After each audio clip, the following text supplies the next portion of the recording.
The next teaching in here is the 21 vital instructions. But if you count the 21 vital instructions, there's really only 18. And so they don't know what happened to the other ones, if they were missing, if they were never actually included, if somebody couldn't count right. We don't know why there are only 18 in there. But there are only 18 vital instructions that got passed along.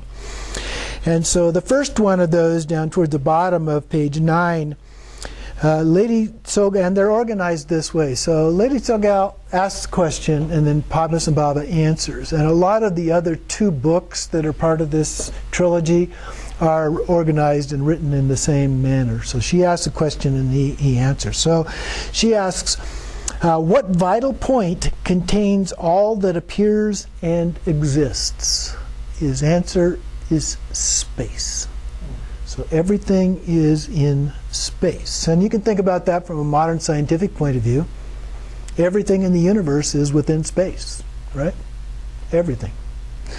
So in a way it fits with a modern point of view as well. And then in the second line says, the 4 elements are all changing and impermanent. But from the very beginning, the nature of space is empty and unchanging. And then on the next page, she continues in that second paragraph, while space is the example, the meaning is dharmata, which is like space is empty since the primordial beginning. So it's always been empty, so therefore it's unchanging. And so habitual tendencies, disturbing emotions, and so forth appear within the empty mind, remain within the expanse of empty mind, and dissolve within the same expanse of empty mind. So space or dharmata is what remains.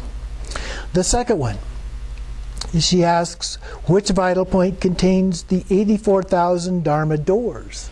And we talk about the 84,000 dharmas and so forth. So which vital point? What's the essence of those 84,000 dharmas? His answer, dharmata.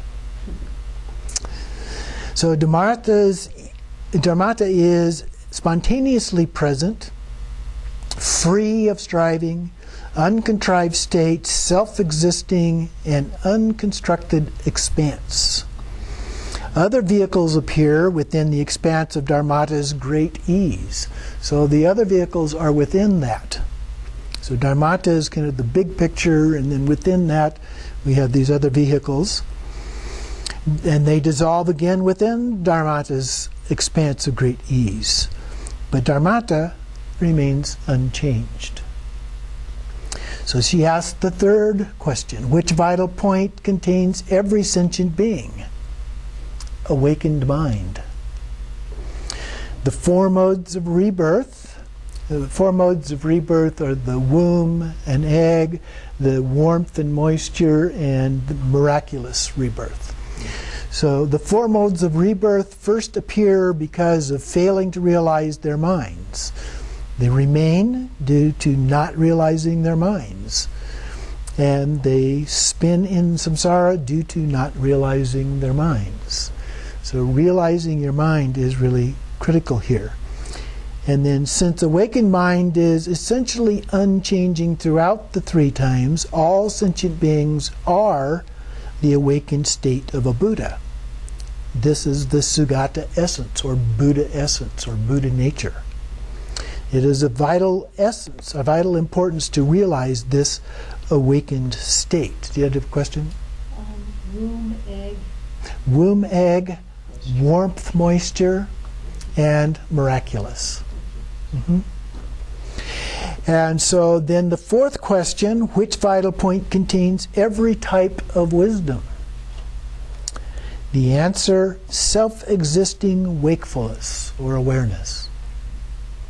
Other wisdoms change and do not last. Self-existing wakefulness is primordial, the nature of dharmata, and unlimited self-knowing.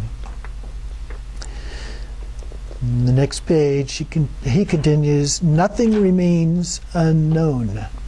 Nothing remains unseen. Nothing remains unrealized. It is also the basis for every dharma and wisdom. So you have to be a little bit careful here when it says things like nothing remains unknown.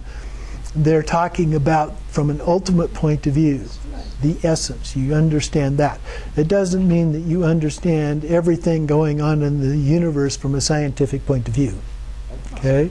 Including all of the things that have yet to be discovered by science, which is probably a huge amount.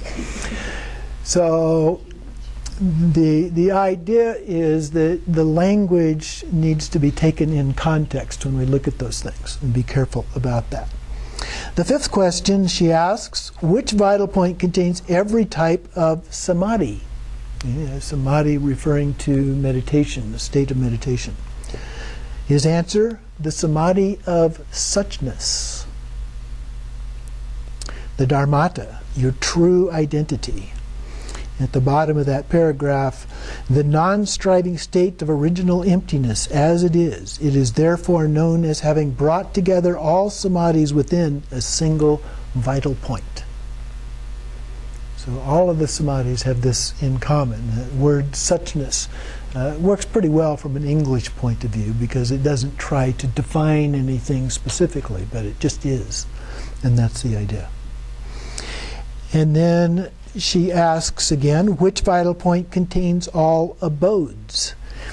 And he answers, dharmadhatu.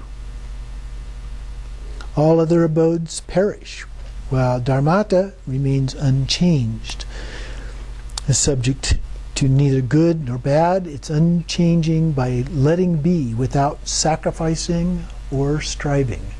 So it's effortless. There's no effort required to do this. We just rest in this state.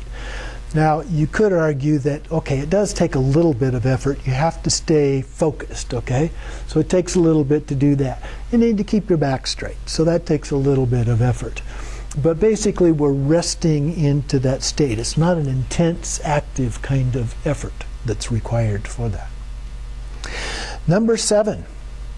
Which vital point contains all paths? He answers, the path beyond journey, the path of awakened mind. It is your true nature, basic space, lucid wakefulness. And then at the end, to realize this nature is known as having brought together all paths within a single vital point. So again, he's just all cases, he's bringing it back to essentially the same thing. Sometimes the words vary a little bit, but it really comes back to the one single point. The 8th one, which vital point contains all the kayas? The master replied, the unchanging dharmakaya is the vital point. Sambhogakayas, nirmanakayas all change, but not dharmakaya. The 9th one, which vital point contains all voices? The top of the next page, the voice of insubstantial nature. As the nature of dharmata, all voices are devoid of concrete substance as well.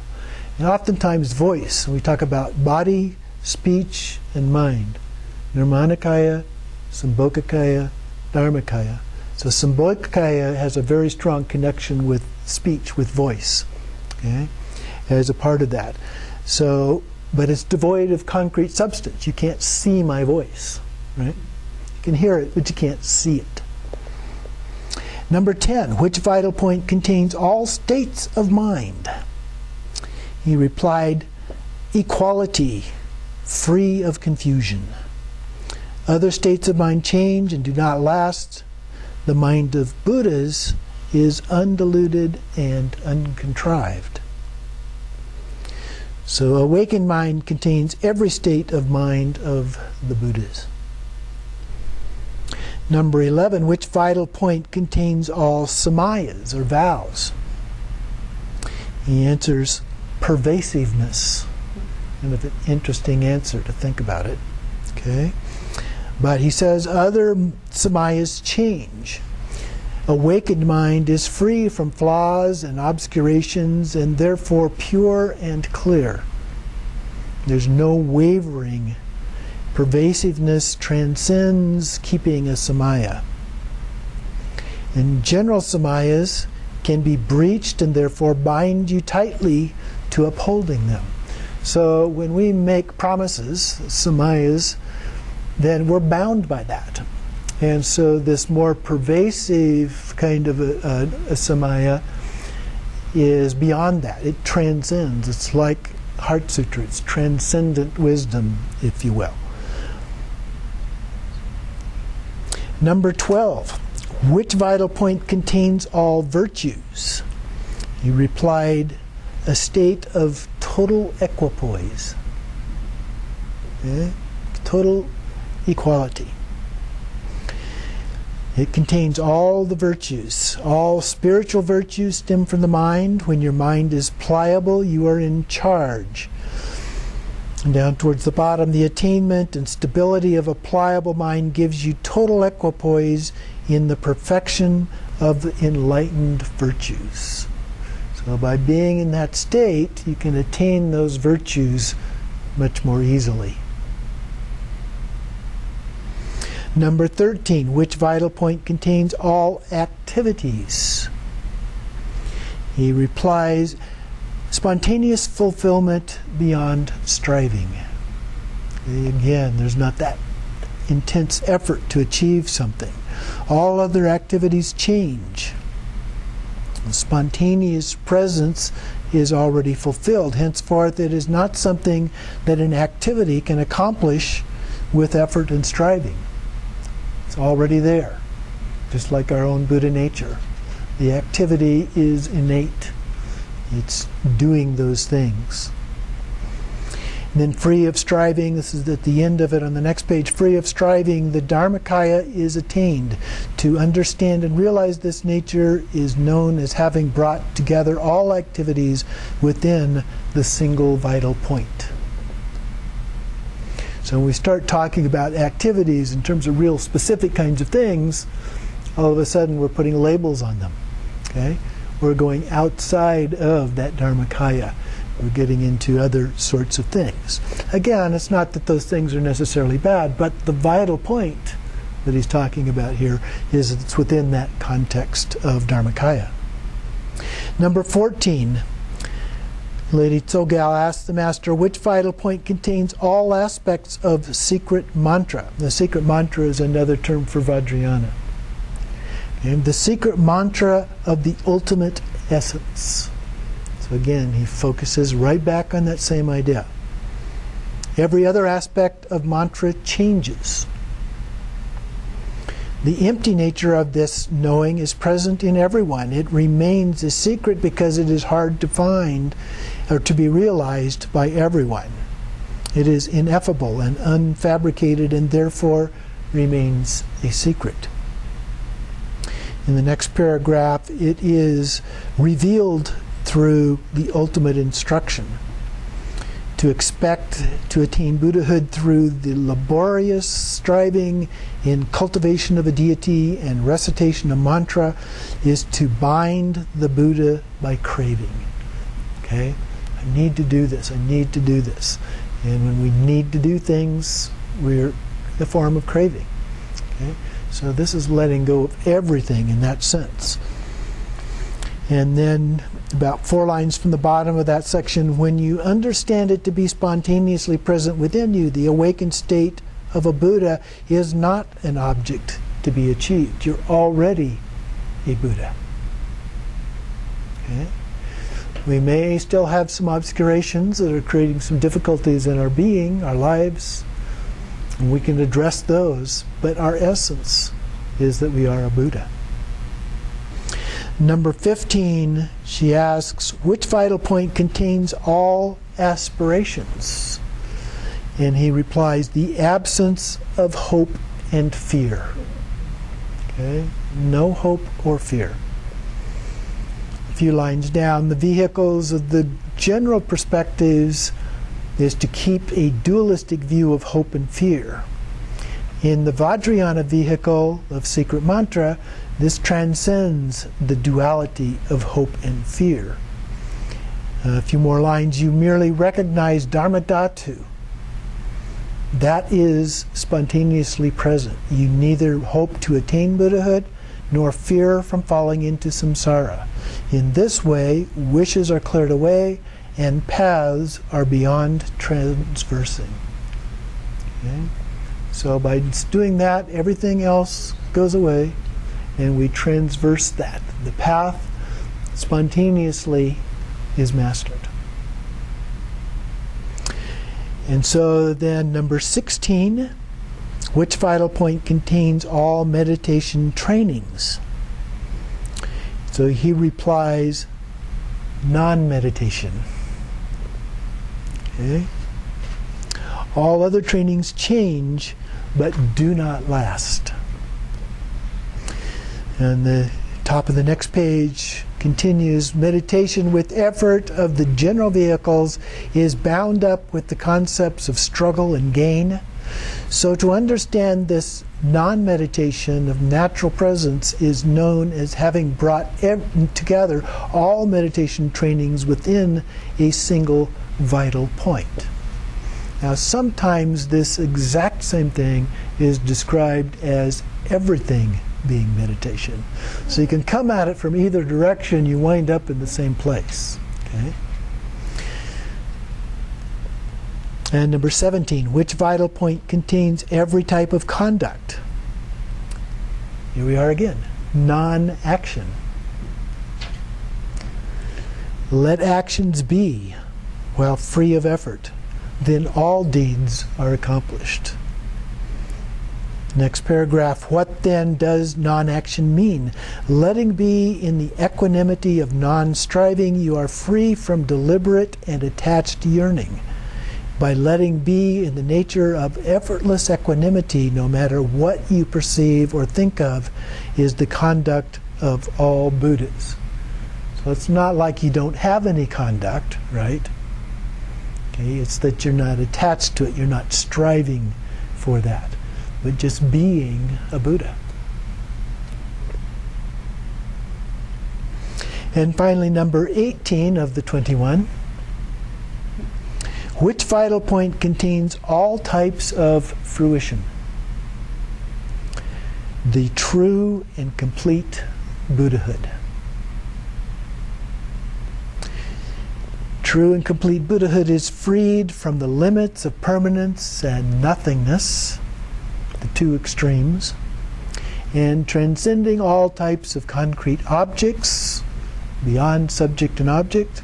It is unchanging and neither arises nor ceases. It is the Dharmakaya. It is a tranquil state, a state of deep inner peace, if you will. And it's all within us. We all have it.